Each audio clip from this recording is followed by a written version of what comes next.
Chapter 10।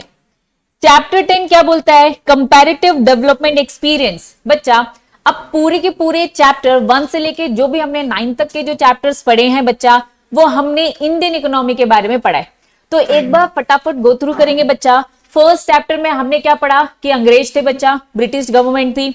फिर हमने second chapter में पढ़ा कि सेकेंड चैप्टर में हमारी इंडियन गवर्नमेंट आ चुकी थी। इंडियन गवर्नमेंट ने अपने अपने लेवल पे बहुत सारे प्लान्स बनाए। अगर आपको थोड़ा बहुत याद हो तो लैंड रिफॉर्म्स पढ़ा था, ग्रीन रेवोल्यूशन पढ़ा था, इंडस्ट्रियल डेवलपमेंट पॉलिसीज हमने पढ़ी थी। लेकिन बच्चा वो इतनी सक्सेसफुल नहीं थी। तो थर्ड चैप्टर में हमने फाइनली क्या पढ़ा था बच्चा? एलपीजी। फुल फॉर्म क्या था? लिबरलाइजेशन, प्राइवेटाइजेशन और ग्लोबलाइजेशन। तो इंडिया ने ट्राई किया, सेकेंड चैप्टर में देखा कि उतना सक्सेसफुल नहीं हुआ तो वो एलपीजी में शिफ्ट होता है। फिर हमने बच्चा बहुत सारे चैप्टर पढ़े जो कि हमारी इंडियन गवर्नमेंट के सामने चैलेंजेस थे, जिसमें से बच्चा पॉवर्टी था, आपके सिलेबस से हटा दिया, लेकिन पॉवर्टी भी एक चैलेंज है। लेकिन इसके अलावा भी बच्चा और सारे टॉपिक्स थे। ह्यूमन कैपिटल फॉर्मेशन पढ़ा हमने, रूरल डेवलपमेंट पढ़ा हमने, एनवायरमेंट पढ़ा, ऐसे और भी हमने चैप्टर्स पढ़े। फाइनली बच्चा इंडिया के बारे में हम कंप्लीट तरीके से पढ़ चुके। तो इन्होंने कहा क्योंकि अब आप इंडिया के बारे में पढ़ चुके हैं तो चलो हम कंपेयर करें इंडिया को। इंडिया को कंपेयर किससे करेंगे बच्चा? चाइना से करेंगे, और साथ में किससे करेंगे बच्चा? पाकिस्तान। तो यहाँ पे 2 और कंट्रीज है जिनके बारे में आप पढ़ोगे। लेकिन इंडिया के बारे में अभी बाकी चैप्टर्स में आप काफी कुछ पढ़ चुके हो। क्या ये बात समझ में आ गई? चलिए, सबसे पहले बच्चा आपकी अगर बुक के इंट्रोडक्शन की बात करूं तो आपकी बुक में इस तरीके से इंट्रोडक्शन लिखा है और ये एक पैराग्राफ दे रखा है। यहां एक ग्रुप की बात हो रही है बच्चा, एक पैराग्राफ की बात हो रही है। इस पैराग्राफ को पहले शॉर्ट में समझेंगे, ध्यान देंगे बच्चा। यहां पर कुछ लाइन से नाम दे रखे हैं, SAARC, देन बच्चा EU, यहां पे यूरोपियन यूनियन की बात हो रही बच्चा, एशियन, G8 हो गया, G7 हो गया, G20 हो गया बच्चा, BRICS। एक्चुअल में ये सब है क्या? एक्सेट्रा। होता क्या है बच्चा? सारी कंट्रीज अपने आप को पावरफुल बनाने के लिए, अपने आप को पावरफुल बनाने के लिए बहुत सारे अलग अलग ग्रुप मेंटेन करती है। तो इन सारे ग्रुप्स को हम क्या बोलते हैं बच्चा? Economical group. इकोनॉमिक के ग्रुप्स होते हैं। अगर मैं इंडिया की बात करूं तो इंडिया किस किस मेंबर, किस किस बच्चा ग्रुप का मेंबर है? तो SAARC का है बच्चा G20। अभी आपने न्यूज में सुना तो होगा ही, G20 के बारे में सुना आपने। तो बच्चा इंडिया किस किस का मेंबर है बच्चा? SAARC का भी है, G20 का भी है और BRICS। लेकिन बच्चा वर्ल्ड लेवल में ये सारे ग्रुप है। आपकी बुक में दे रखा है कि अक्सर नेशन बच्चा क्या करती है? अपने आप को पावरफुल करने के लिए, अपनी इकोनॉमी को इंप्रूव करने के लिए ग्रुप्स बनाती है। यही वो लिस्ट है जो मैंने अभी आपको दिखाई। लेकिन इंडिया अभी कौन कौन से ग्रुप में पार्टिसिपेट कर रहा है, किस किस का मेंबर है? तो वो ये 3 है। एग्जाम में 1 मार्क्स से क्वेश्चन में पूछा जा सकता है। लेकिन बच्चा ये ग्रुप बनाने की जरूरत क्यों पड़ी, रीजन क्या है, समझेंगे। एक्चुअल में बच्चा सारी कंट्रीज के बीच में अंदर ही अंदर बच्चा कोल्ड वॉर तो चलता ही रहता है। तो क्योंकि ये कोल्ड वॉर चलता रहता है, ये कोल्ड वॉर कब की बात हो रही है? 1947 से 1991 में। बच्चा आप लोग जानते हो अमेरिका, USA की बात करी बच्चा, अपने आप में एक डोमिनेटिंग कंट्री है क्या बच्चा? अपने आप में आप लोग जानते हो बच्चा, वो अपनी बहुत सारी मनमानी करता है। फिर आपने बच्चा NATO, इसका नाम सुना है? अभी नाटो के बारे में सुना? इसके चक्कर में बच्चा 2 कंट्रीज के बीच में बच्चा वॉर भी हो रही है। वो 2 कंट्रीज कौन सी है? Ukraine and Russia. तो बच्चा एक्चुअली में ये सारी चीजें वर्ल्ड लेवल में होती रहती हैं, ठीक है? कंटिन्यू। तो एक्चुअली में ये जो वॉर होती रहती है बच्चा, हर कंट्री को अपना तो खतरा लगता ही है, डर लगता है कब किससे लड़ाई हो जाए। तो बच्चा सबने अपने अपने लेवल में क्या कर रखा है बच्चा? अपनी इकोनॉमी को स्ट्रॉन्ग करने के लिए ग्रुपिंग बना के रखी है। तो प्लीज ये याद रखना इंडिया किस किस में पार्टिसिपेट कर रहा है। तो वो 3 चीजें क्या है बच्चा? SAARC, then G20, then BRICS। Clear रहेगा? चलिए, इस चैप्टर की बात करूं बच्चा, एग्जाम में ना क्वेश्चंस आते हैं, फटाफट इस क्वेश्चन को रीड करो। तो बच्चा एग्जाम में ऐसे क्वेश्चंस पूछे जा सकते हैं, प्लीज ध्यान देंगे, ठीक है? चलिए बच्चा, अब इन दिस चैप्टर हम पढ़ने क्या वाले? इस चैप्टर में हम पढ़ने वाले इंडिया को कंपेयर करने वाले किससे बच्चा? चाइना और पाकिस्तान से। बच्चा कुछ नहीं, थोड़ा बहुत अभी इन्होंने इंट्रो दे रखा है। चाइना एक तरीके से लिबरल रिस्ट्रक्चरिंग है ना, कमांड इकोनॉमी है ये बच्चा। अगर आप पाकिस्तान के बारे में जानते हो तो आपको मालूम है वहां पे बच्चा मिलिट्री बहुत ज्यादा चलता है, मिलिट्री का ही कमांड रहता है, मिलिट्री ही पॉलिटिकल पावर है, ठीक है। तो अभी उन्होंने कुछ ज्यादा बताया नहीं, इंट्रो बस दिया है, अभी डिटेल में हम पढ़ेंगे। तो इंडिया का कंपैरिजन चाइना से होने वाला है और बच्चा पाकिस्तान से होने वाला है। हम देखेंगे बच्चा इंडिया ने जो कुछ भी स्कीम अभी तक फॉलो करी है, 1 से लेकर 9 तक चैप्टर में जो कुछ भी पढ़ा है बच्चा, वैसे ही मिलती जुलती स्कीम चाइना ने भी की है बच्चा, पाकिस्तान ने भी। लेकिन अगर मैं पाकिस्तान की बात करूं तो पाकिस्तान ने ज्यादा कॉपी किया है कंपैरिजन टू चाइना। हम सब स्टार्टिंग में पहले तो एक जैसे थे, आगे चलकर हम लोगों ने चेंजेस किए। तो चलो आ जाओ बच्चा, क्या क्या चेंजेस। आपकी बुक में एक हेडिंग दिख रही होगी बच्चा, जिसमें लिखा है डेवलपमेंट पाथ, किस किस का बच्चा, इंडिया, चाइना और पाकिस्तान का। यहाँ पे साफ साफ बोलूं तो यहाँ पे कुछ नहीं, आपको सिमिलैरिटीज दे रखी है। क्या दे रखी है? सिमिलैरिटीज। इन तीनों कंट्रीज में क्या क्या सेम है। अब बच्चा अगर आपको दिखेगा तो यहाँ पे आपको 1 2 3 4 बच्चा 5 6 7 ऐसे 7 पॉइंट्स दिखेंगे। आपकी बुक ने हेडिंग नहीं बनाई तो प्लीज ट्राई करेंगे हेडिंग बनाने का। सबसे पहली सिमिलैरिटीज, हेडिंग बनाओगे बच्चा, क्या लिखा है बच्चा, स्टार्टेड देयर डेवलपमेंट। अगर मैं डेवलपमेंट की बात करूं तो सारे की सारी कंट्रीज ने, ये जो 3 कंट्रीज की यहाँ पे बातें हो रही है, इन तीनों कंट्री की जो स्टार्टिंग है वो एकदम साथ में ही हुआ था। उन्होंने जो डेवलपमेंट अपनी स्ट्रैटेजीज बनानी जो चालू करी थी वो साथ में। लेकिन बच्चा आप लिखोगे कैसे? पहले आप क्या बनाओगे बच्चा, हेडिंग, स्टार्ट देयर डेवलपमेंट, है ना, ऐसे लिखोगे हेडिंग, और फिर अंदर कंटेंट में एक्सप्लेन करोगे कि तीनों कंट्रीज ने साथ में ही स्टार्ट किया था। चलिए कंटिन्यू बच्चा। पहला पॉइंट क्या है? पहला पॉइंट क्या बच्चा? पहला पॉइंट साफ साफ ये बोलता है तीनों कंट्रीज ने साथ में स्टार्ट किया। चलिए सेकंड, अगर हेडिंग की बात करो तो हेडिंग क्या बच्चा, इंडिपेंडेंस की बात हो रही है। कब कब आजादी मिली बच्चा, ये डेटा है, ये डेटा आपको याद तो करना पड़ेगा। इंडिया को तो पता ही है ना बच्चा, इंडिया कब आजाद हुआ था, 19। तो बच्चा सबसे पहले किसको आजादी मिली? इंडिया और पाकिस्तान दोनों तो साथ में आजाद हुए थे ना। इंडिया पाकिस्तान ईयर की बात करूं, इंडिया पाकिस्तान तो साथ में हुए थे ना बच्चा। अब वो एक दिन पहले हुआ था, हम एक दिन बाद हुए, लेकिन एक दिन से क्या हमारे डेवलपमेंट की स्टार्टिंग में क्या कोई इफेक्ट आता है? क्या नहीं, दोनों का ईयर सेम है। लेकिन बच्चा चाइना कब स्टैब्लिश हुआ था? 1949। पहले किसको आजादी मिली? इंडिया को और पाकिस्तान को, दोनों को साथ में मिली। ईयर वाइज कह रही हूं बच्चा, डेट वाइज नहीं कह रही हूं। डेट वाइज हाँ एक दिन पहले। वापस से इंडिया पाकिस्तान को पहले मिली आजादी, कंपैरिजन टू चाइना। चलिए थर्ड क्या पॉइंट बोलता है? 5 इयर्स प्लान। अगर आपको चैप्टर याद हो, सेकंड थर्ड चैप्टर अगर आपको याद हो तो हमने 5 इयर्स प्लान बनाए थे। सेकंड चैप्टर में हमने 5 इयर्स प्लान, सबसे पहला प्लान हमारा कब आया था, कुछ याद है? 1951 से 1956, 5 साल का प्लान था बच्चा। इन्होंने कहा तीनों कंट्रीज की बात करें तो कब कब हुआ था? इन्होंने कहा इंडिया ने स्टार्ट किया था कब? 1951 में। बच्चा पाकिस्तान ने कब स्टार्ट किया? 1956। जब हमारा पहला 5 साल खत्म हो गया तब पाकिस्तान ने चालू किया।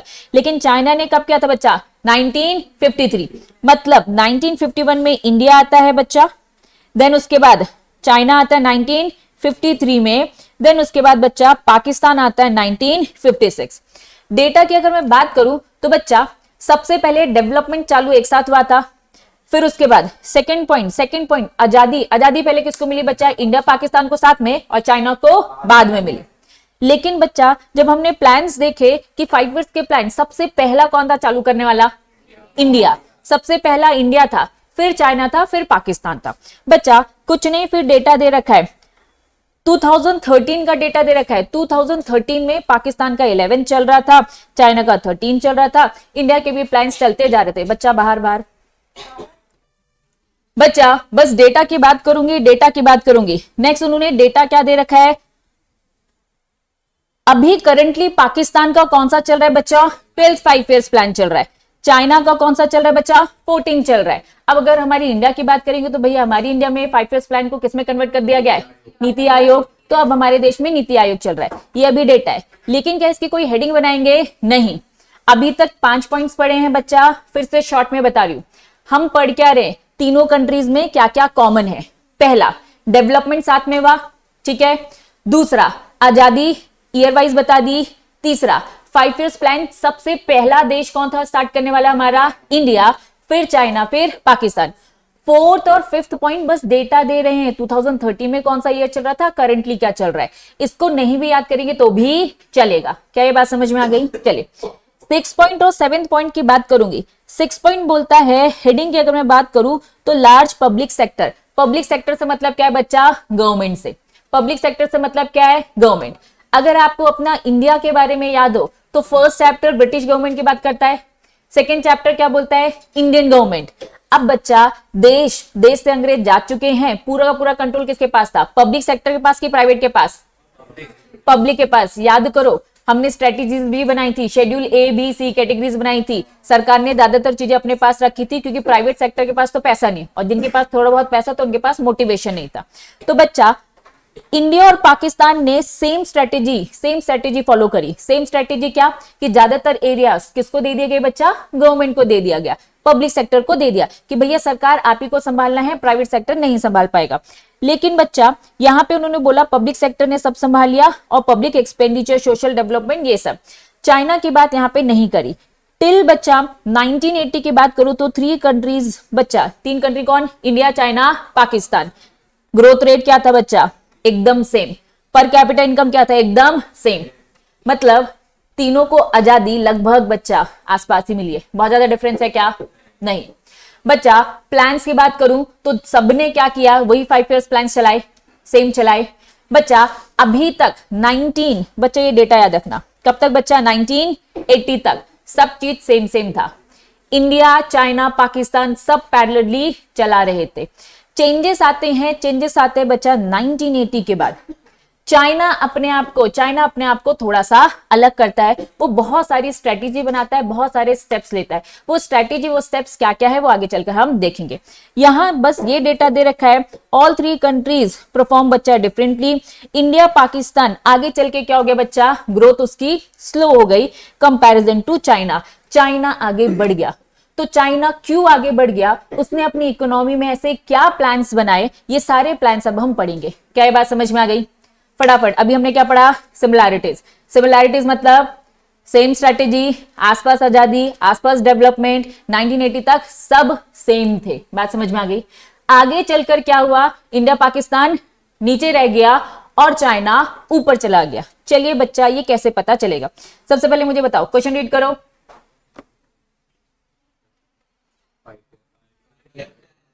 5 इयर्स प्लान बता दोगे? पक्का? थोड़ी और डेटास बता दो, सिमिलर डेवलपमेंट स्ट्रेटेजीज। ठीक है, इंडिया पाकिस्तान, बस किसकी बात हो रही है बच्चा? इंडिया पाकिस्तान की बात हो रही है। चाइना लिखा है क्या?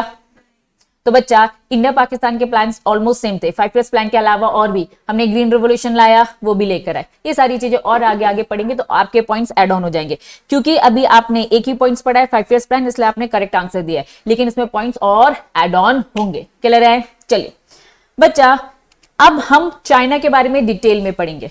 ठीक है, पहले चाइना के बारे में पढ़ेंगे, फिर हम पाकिस्तान के बारे में पढ़ेंगे, फिर इंडिया के साथ पूरा कंपेयर करेंगे। चलिए, चाइना का बच्चा कुछ नहीं, हिस्टोरिकल बैकग्राउंड बनाया है। हिस्टोरिकल बैकग्राउंड क्या बताया बच्चा? ये बात तो हम पहले से ही जानते हैं। आपको मालूम है पूरे वर्ल्ड में सबसे ज्यादा ओल्डेस्ट पीपल कहां मिलते हैं बच्चा? चाइना में। अगर आपने देखा होगा तो आपको मालूम होगा चाइना में लोगों की जो एज होती है, जो बुजुर्ग एज की मैं बात करूं बच्चा, 100 साल से ऊपर भी वो जी लेते। आपने देखा होगा 102 साल के, 103, 105 ऐसे रिकॉर्ड बनाते रहते। तो सबसे ज्यादा ओल्डेस्ट पीपल आपको अगर देखे जाएंगे तो कहां मिलेंगे बच्चा? चाइना में। हिस्टोरिकल डेटा दे रखा है बच्चा। ठीक है, कुछ नहीं, कल्चर, इनके कल्चर की भी बात हो रही है तो कल्चर एक्चुअली में बच्चा हजार साल पुराना है, ऐसा उनका मानना है। तो ये पूरा कल्चर का इन्होंने डेटा दे रखा है। एग्जाम में ये वाली चीजें थोड़ी पूछी जाएंगी कम। बच्चा ज्योग्राफी की बात करेंगे, ज्योग्राफिकल एरिया की बात करेंगे। आप सब लोगों ने वर्ल्ड का मैप तो देखा ही है। इन्होंने बोला ज्योग्राफिकल एरिया की बात हो रही है बच्चा, पॉपुलेशन की बात नहीं हो रही है, ध्यान देना। चाइना पॉपुलेशन में नंबर 1 है, लेकिन जो ज्योग्राफिकल जो एरिया है उसकी बात करूं तो सबसे पहले क्या आता है बच्चा? रशिया आता है। देन उसके बाद क्या आता है बच्चा? कनाडा आता है। देन थर्ड में आता है आपका चाइना। तो चाइना एक्चुअल में थर्ड लार्जेस्ट कंट्री है इन दी वर्ल्ड बच्चा, कनाडा और रशिया के बाद। तो फर्स्ट पोजीशन किसकी है? सेकंड किसकी है? थर्ड किसकी है? वर्ल्ड मैप रशिया का ज्योग्राफिकल एरिया बच्चा ज्यादा है, कनाडा का बच्चा सेकंड पोजीशन में है, और थर्ड पोजीशन में कौन है बच्चा? हमारा चाइना। डेटा चाइना के बारे में, रशिया और कनाडा के बारे में डिटेल में कुछ पढ़ने वाले नहीं है। चाइना का पहले हिस्टोरिकल बैकग्राउंड बच्चा, फिर क्या लिखा है? ज्योग्राफिकल। अगर ज्योग्राफी की बात करूं तो बच्चा एक्चुअली में चाइना बड़ा है। इंडिया दिख रहा है आपको, इंडिया दिख रहा है बच्चा। चलिए, तो इंडिया और चाइना की बात करूं तो चाइना बहुत बड़ा है ज्योग्राफिकली, और पॉपुलेशन में भी उसमें बहुत ज्यादा है। लेकिन बच्चा एक बार आप सोचो, इंडिया इतना छोटा और पॉपुलेशन बहुत ज्यादा है, हम सेकंड पोजीशन में आते हैं, लेकिन हमारा ज्योग्राफिकल एरिया तो देखो कितना छोटा है, चाइना के बराबर है क्या? नहीं। तो बच्चा ये थी हमारी चाइना। फिर क्या लिखा है? पॉपुलेशन और लैंग्वेज की बात हो रही है, पॉपुलेशन और लैंग्वेज। चलिए, पॉपुलेशन की बात की जाए तो आप लोग जानते हो पॉपुलेशन में तो नंबर 1 ही है बच्चा, और यहाँ पे कुछ नहीं, सियोन तिब्बतन लैंग्वेज की बात हो रही है। ठीक है, फटाफट से मार्क करेंगे बच्चा। तो बच्चा हिस्टोरिकल, ज्योग्राफिकल और पॉपुलेशन, अगर मैं लैंग्वेज की बात करूं तो ये सारी चीजें कवर कर ली। लेकिन इससे बहुत ज्यादा इंपॉर्टेंट बच्चा आपका नेक्स्ट टॉपिक है, very very very important. China की जो इकोनॉमी है, चाइना की जो इकोनॉमी है बच्चा, इतनी अच्छी कैसे हो गई? उन्होंने ऐसे क्या क्या प्लान्स बनाए, उनकी क्या क्या स्ट्रेटेजीज थी, तो चलो फाइनली पढ़ेंगे। ठीक है, चलिए बच्चा, इंडिया की स्ट्रेटेजी तो आप लोग जानते हो, ग्रीन रिवोल्यूशन, लैंड रिफॉर्म, ये सारी चीजें थी। चाइना की इकोनॉमी की बात हो रही है। आ जाइए, सबसे पहला बच्चा उन्होंने अपना एक कैंपेन चलाया जिसका नाम था बच्चा ग्रेट लीप फॉरवर्ड। समझेंगे इसके बारे में बच्चा। एक्चुअली में वहां के, जैसे फॉर एग्जांपल हमारे लीडर होते बच्चा, हमारे, है ना, जब इंडिया आजाद हुई थी तो गांधी जी थे, जवाहरलाल नेहरू, तो ऐसे लीडर्स थे। तो उस टाइम पर बच्चा चाइना की अगर मैं बात करूं तो मिस्टर माओ थे, माओ जी थे बच्चा, जिन्होंने क्या किया, वहां के नाम अलग रहते हैं ना, आपके इंडिया जैसे होंगे क्या? चलिए, मिस्टर जो माओ थे, ध्यान दो, उन्होंने बच्चा स्टार्ट किया, ध्यान देंगे बच्चा, उन्होंने चाइना की इकोनॉमी को मॉडर्नाइज किया। तो एक्चुअल में उन्होंने मॉडर्नाइज कैसे किया? सबसे पहले इन्होंने कहा कि हमें अपने आप को बदलना पड़ेगा। जैसे इंडिया में बच्चा खेती बहुत ज्यादा है, वैसे ही पाकिस्तान में भी खेती बहुत ज्यादा है, और चाइना में भी खेती, एग्रीकल्चर, इकोनॉमी बहुत ज्यादा थी। मिस्टर माओ ने कहा कि अब हमें थोड़ा सा शिफ्ट होना चाहिए, हमें अपने आप को ट्रांसफॉर्म करना पड़ेगा। तो पहली उनकी स्ट्रेटेजी ये थी, एम ये था कि उन्होंने ट्रांसफॉर्म किया। कहां से बच्चा? एग्रीगेरियन इकोनॉमी से उन्होंने अपने आप को मॉडर्न इकोनॉमी में कन्वर्ट किया। मॉडर्न इकोनॉमी से उनका मतलब क्या है बच्चा? इंडस्ट्रियलाइजेशन। मतलब एग्रीकल्चर से कन्वर्ट होकर वो किसमें जाते बच्चा? इंडस्ट्रीज में। तो ये पहला स्टेप था उनका। क्या ये बात समझ में आई? GLF शॉर्टकट में क्या लिखा है बच्चा? GLF फुल फॉर्म क्या बच्चा? Great leap forward. इस कैंपेन में उनका सबसे पहला एम क्या था? उन्हें अपने आप को ट्रांसफॉर्म करना था। एग्रीकल्चर से कहां शिफ्ट होना था बच्चा? इंडस्ट्री में। तो ये इनका मॉडर्नाइजेशन था। इन्होंने साथ में बहुत सारी इंडस्ट्रीज का क्या क्या बच्चा? सेटअप किया, इंडस्ट्रीज बनाई। और साथ में उन्होंने बच्चा एक और बात रखी, that was commune system. What do you mean by बच्चा कम्यून सिस्टम? कम्यून सिस्टम के नीचे आप लिख सकते हो बच्चा कलेक्टिव फार्मिंग। कलेक्टिव फार्मिंग के कॉन्सेप्ट को समझते हैं। यहां पे मिस्टर माओ जो लीडर था, उसने बोला कि अब हम खेती को एक नए तरीके से करेंगे। सबसे पहले उसने एग्रीकल्चर को कहां पे ट्रांसफर कर दिया था बच्चा? इंडस्ट्रियलाइजेशन में। इन्होंने कहा अब हम खेती को क्या करेंगे कि जो इंडिविजुअल, फॉर एग्जांपल एक एक किसान है, इन सारे किसानों के अपने अपने पर्सनल खेत होते हैं, इंडिविजुअल खेत होते हैं, इन सबके खेतों को क्या कर देंगे बच्चा? साथ में कंबाइन कर देंगे। क्या कर देंगे बच्चा? कंबाइन। इन्होंने छोटे छोटे खेतों को एक साथ इकट्ठा करके बड़े बड़े खेत बना दिए, और उसमें क्या किया बच्चा? सब लोगों को मिलाकर बोले कि सब लोग मिलकर खेती करेंगे। ये पूरे खेत किसके होते थे बच्चा? सरकार के होते थे। किसके होते थे? चाइना के गवर्नमेंट की होती थी, पूरी सरकार का होता था। और उस पे उन्होंने क्या बोल दिया कि आप किराए से इसमें खेती करेंगे। तो ये एक सिस्टम बनाया। पहला सिस्टम क्या बनाया? एग्रीकल्चर से इंडस्ट्रियलाइजेशन किया। ठीक है, अब सेकेंड पॉइंट क्या बोलता है? इंडस्ट्री को सेटअप किया। ये तो इसी से लिंक है। थर्ड पॉइंट की बात करूं बच्चा, रूरल एरिया में उन्होंने कम्यून सिस्टम बनाया। What do mean by commune system? Commune system मतलब कि कलेक्टिव तरीके से फार्मिंग करना। कलेक्टिव फार्मिंग मतलब पूरे खेतों को, छोटे छोटे खेतों को बड़ा खेत कर ओनर बना दिया सरकार को, और सारे किसानों को बोला आप किराए से इसमें काम करेंगे। क्या ये बात समझ में आ गई? तो कलेक्टिव कल्टीवेट लैंड। 1958 में देखा गया कि कितने कम्यून सिस्टम बन गए। डेटा दे रखा है, कितने कम्यून सिस्टम बन गए बच्चा? 26,000 कम्यून सिस्टम बन गए। ऑलमोस्ट बच्चा इन्होंने क्या किया? सारी के सारी जितनी भी फार्म करने वाली, फार्मिंग जो पॉपुलेशन थी, उनको इसमें क्लब कर लिया। सबको बोल दिया एक साथ मिलकर करेंगे, ताकि पूरा का पूरा कंट्रोल किसके पास रहेगा बच्चा? सरकार के पास। लेकिन बच्चा जो ये कैंपेन चला था, इस कैंपेन के 2 मंत्रा थे। पहला मंत्रा क्या था बच्चा?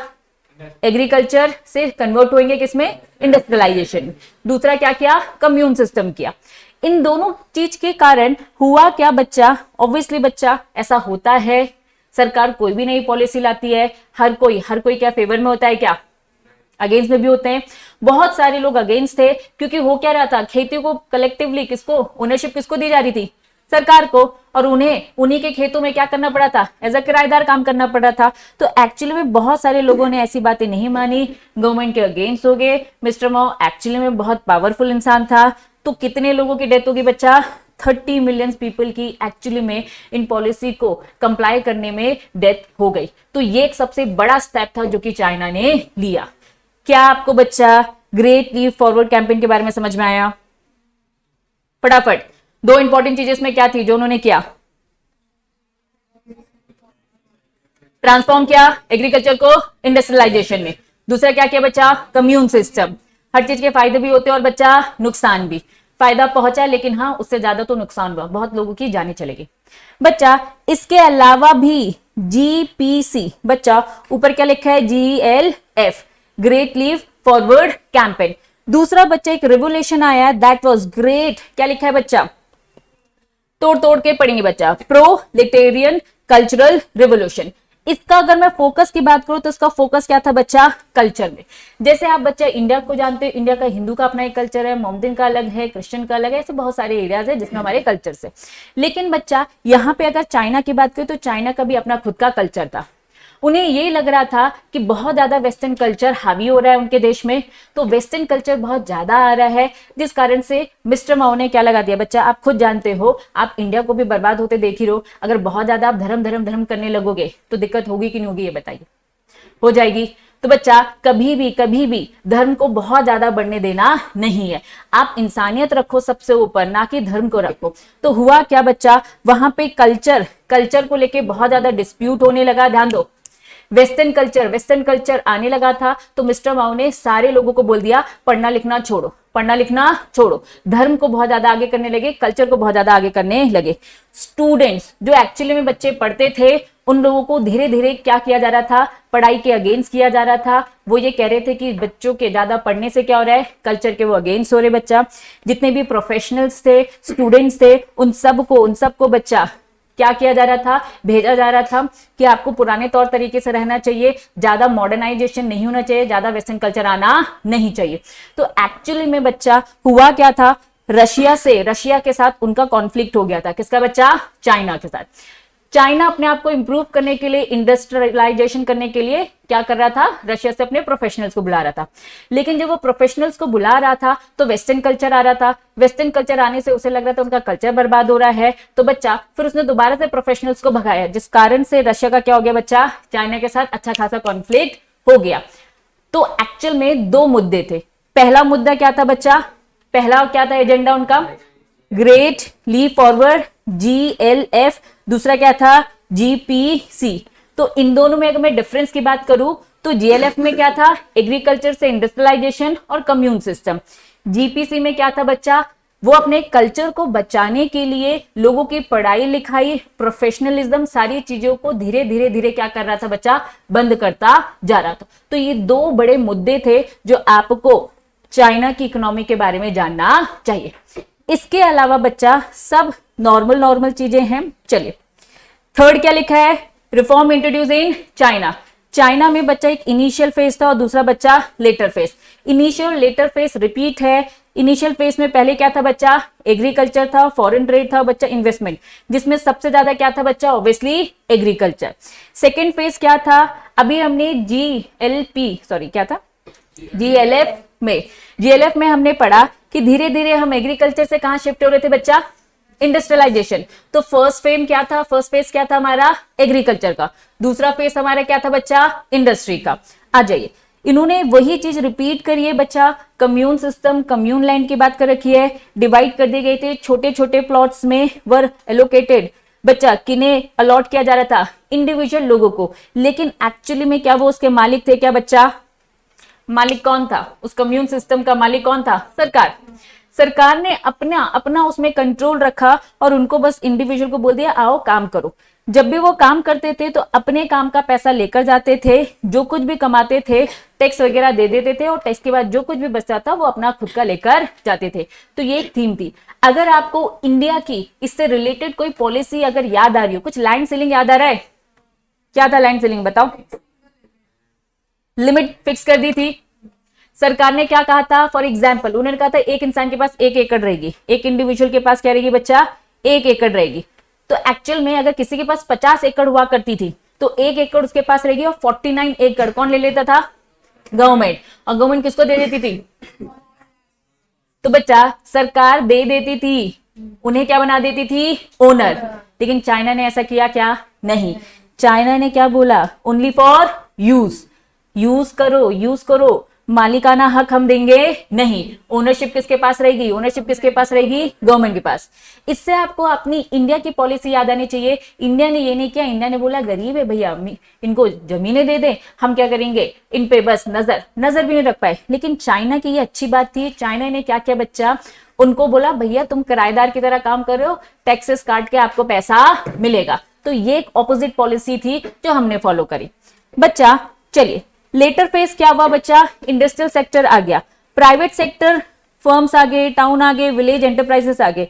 इन लोगों को अलाउ कर दिया कि भैया आप गुड्स बनाइए। अगर आपको याद हो तो स्टार्टिंग में हमारी इंडिया ने क्या बोला? पूरा का पूरा पब्लिक सेक्टर होगा। उन्होंने 3 शेड्यूल्स बनाए थे, शेड्यूल ए बी सी, कुछ याद है? शेड्यूल ए का कंट्रोल किसके पास था? गवर्नमेंट के पास। शेड्यूल बी का सेटअप तो गवर्नमेंट करती थी, लेकिन आगे सपोर्टिंग सिस्टम कौन देता था? प्राइवेट। और शेड्यूल सी प्राइवेट, जिनको लाइसेंस लेना पड़ता था। लेकिन ये सक्सेसफुल नहीं हुआ। आगे चलकर एलपीजी में लिबरलाइजेशन कर दिया था, सारी चीजें ओपन कर दी थी, याद आया? तो हम स्टेप बाय स्टेप चले। लेकिन बच्चा चाइना की अगर बात करें तो चाइना ने प्राइवेट सेक्टर्स को बोल दिया भैया, बहुत सारे गुड्स उनको अलाउ कर दिए कि भैया आप खुद इसे मैनेज करिए, काम करिए, ताकि हमारी जीडीपी इंक्रीज हो जाए। Enterprises own by the government, actual में वहां पे भी एंटरप्राइजेस जो भी ओन बाय द गवर्नमेंट थी बच्चा, उन्हें क्या फेस करना पड़ता था? कंपटीशन। लेकिन क्या हमारी इंडिया की पॉलिसी ऐसी कुछ थी क्या? नहीं। उन्होंने तो सेक्टर से अलग कर दिए, बोला सरकार ये बनाएगी, और सरकार जो कुछ भी बनाती थी क्या बहुत प्रॉफिट होता था क्या उसमें? नहीं, इतना लॉस होता था। इतनी लॉस होता था, इस कारण से तो हम लोग प्राइवेटाइजेशन लेके आए थे। याद करो प्राइवेटाइजेशन में भी हमने 2 चीजें पढ़ी थी। पूरे तरीके से पुअर परफॉर्मेंस होती थी, जिसमें वो पीएसयू, कुछ याद आया? पब्लिक सेक्टर अंडरटेकिंग बेच दी जाती थी, डिसइन्वेस्टमेंट कर दिया जाता था। एक्चुअली में यहां उनका पर्पस क्या था? कि गवर्नमेंट अपना काम करे और प्राइवेट सेक्टर अपना। गवर्नमेंट सेक्टर को कंपटीशन फेस होगा तो ऑटोमेटिक गवर्नमेंट सेक्टर भी अच्छे से परफॉर्म करेगा। हमारी इंडिया में ऐसा कुछ भी नहीं था, वो बहुत लीनियंट तरीके से चल रहे थे। कॉन्सेप्ट क्लियर है बच्चा? चलिए फिर नेक्स्ट हेडिंग क्या है बच्चा? हेडिंग बताओ। Dual pricing reform, double pricing ये हमारी इंडिया में भी था। याद करो गवर्नमेंट ने एक रेट डिसाइड कर दिया था। गवर्नमेंट ने क्या बोला था? हम एक रेट फिक्स कर रहे हैं, अगर बाहर इससे ज्यादा में बेच सकते हो तो बेच दो, अगर नहीं बिकेगा तो आप आकर हमारे पास बेच देना। पढ़ा था? चलिए तो ड्यूल प्राइसिंग रिफॉर्म ये तो सेम है, इसमें तो सेम है बच्चा। Fixing the price 2 way. China की गवर्नमेंट ने बोला हम 2 प्राइसेस की बात करें, एक वो प्राइस जो गवर्नमेंट ने डिसाइड करी है और एक वो प्राइस जो मार्केट प्राइस से डिसाइड होगी, डिपेंड आपकी डिमांड एंड सप्लाई। क्या ये बात समझ में आ गई? पक्का। और फाइनली 5th पॉइंट क्या लिखा है?